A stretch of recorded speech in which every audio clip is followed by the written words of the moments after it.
भक्तजनों, कार्तिक पुराण के 22वें अध्याय में नारद जी पृथु से कहते हैं कि जब सभी देवता शिव जी की स्तुति कर मौन हो गए, तब शंकर जी ने सब देवताओं से कहा कि हे ब्रह्मादि देवताओं, जलंधर तो मेरा ही अंश था। उसे मैंने तुम्हारे लिए नहीं मारा। यह तो मेरी सांसारिक लीला थी। फिर भी आप लोग सत्य कहिए, इससे सुखी हुए या नहीं?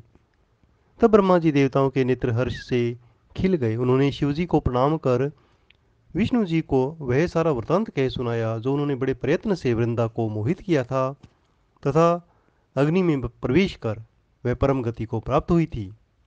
देवताओं ने यह भी कहा कि तभी से वृंदा की सुंदरता पर मोहित हुए विष्णु उनकी चिता की राख लपेटकर इधर उधर घूमते हैं। अतः आप उन्हें समझाइए, क्योंकि ये सारा चराचर आपके अधीन है।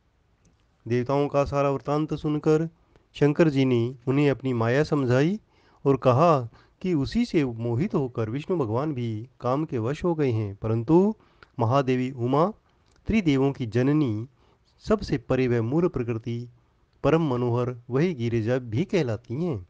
अतएव विष्णु का मोह दूर करने के लिए आप सब उनकी शरण में जाइए।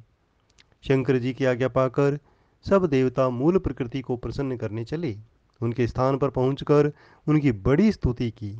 तब यह आकाशवाणी हुई कि हे देवताओं, मैं ही तीन प्रकार से तीनों गुणों से पृथक होकर सत्य गुण से गौरा, रजोगुण से लक्ष्मी और तमोगुण से ज्योति रूप हूँ।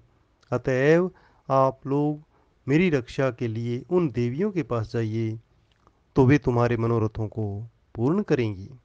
यह सब सुनकर देवता भगवती के वाक्यों का आदर करते हुए गौरा, लक्ष्मी और सरस्वती को प्रणाम करने लगे। सब देवताओं ने भक्ति पूर्वक उन देवियों की प्रार्थना की। उस स्तुति से तीनों देवियां प्रकट हुई। सभी देवताओं ने खुश होकर निवेदन किया।